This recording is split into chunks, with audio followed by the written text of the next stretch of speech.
Yesterday, Jeremy Corbyn took part in the Prime Minister's questions for the last time as leader of the Labour Party.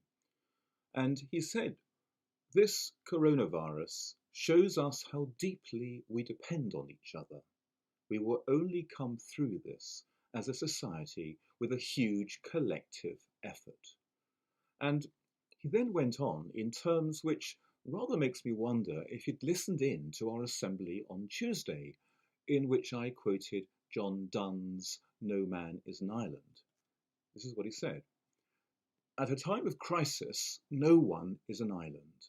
No one is self-made. At times like this, we have to recognize the value of each other and the strength of a society that cares for each other and cares for all." We learnt yesterday that Prince Charles has contracted the virus. And if nothing else, this shows that we are all truly equal and that wealth or social status is no protector. And indeed, the next time perhaps we walk past a homeless person living under some cardboard outside Waterloo Station, perhaps we will need to look now even more readily at that person as an equal, as one of us. Boys and girls, it's a momentous period in our world history. Pandemics have come and gone. And there are two things I ask you all to bear in mind.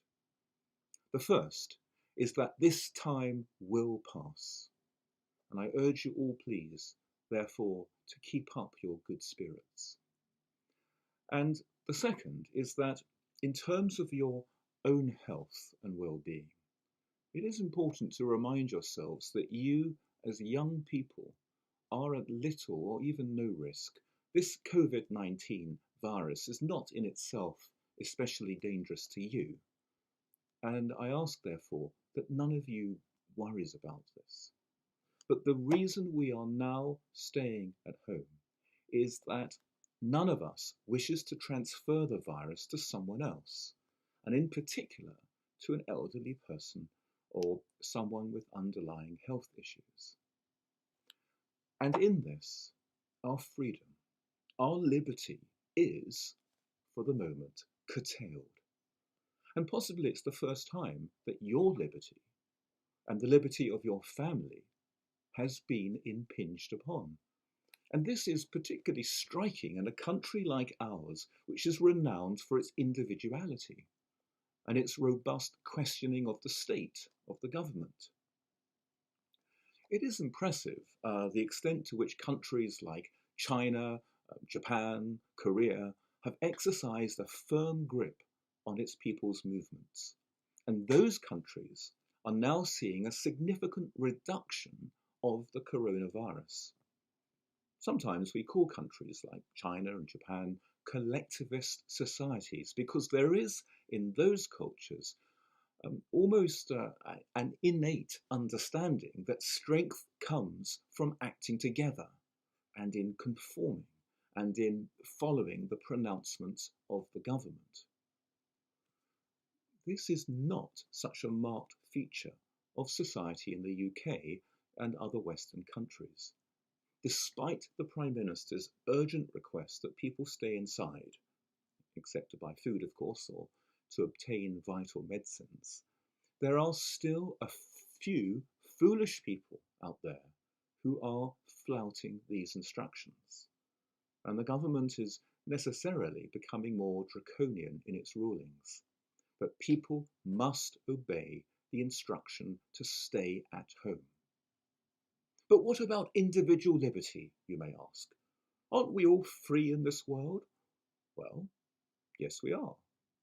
You, boys and girls, you are free to harm yourself if you choose. You are free to smoke cigarettes. They will harm you. You are free to play very loud music through your headphones and permanently damage your hearing. But what you are not free to do is to harm other people. And in this way, the government, therefore, cannot force you not to smoke cigarettes. just because it's bad for you. And the government cannot force you to play your music at a sensible volume, because you are free to hurt yourself if you wish. But the government can compel us not to hurt other people. The English philosopher John Stuart Mill summed this up beautifully in his essay on liberty. And I've actually been reading it just recently, and I have it here. Mill writes, "The only purpose for which power can be rightfully exercised over any member of a civilized community against his will is to prevent harm to others.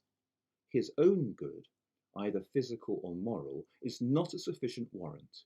He cannot rightfully be compelled to do or forbear, because it will be better for him to do so, because it will make him happier, because in the opinion of others, to do so would be wise or even right."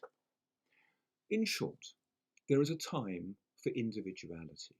Mill argues in this essay that individuality and eccentricity mirrors the genius, mental vigour and moral courage within society. It's something which is implicit in the last line of the ethos of Hampton Court House. We believe in questioning our beliefs. But at times like this, we look to our philosophers, our deepest thinkers, to help us understand the concept of liberty. And so, paradoxically, by staying at home, we are guaranteeing the true freedom of all people. For this time will pass if we adopt, for now, a collectivist mindset, and we all play our part. Boys and girls, do please set a time aside for some quiet reflection today whilst you consider these issues. And I look forward to seeing you all again tomorrow.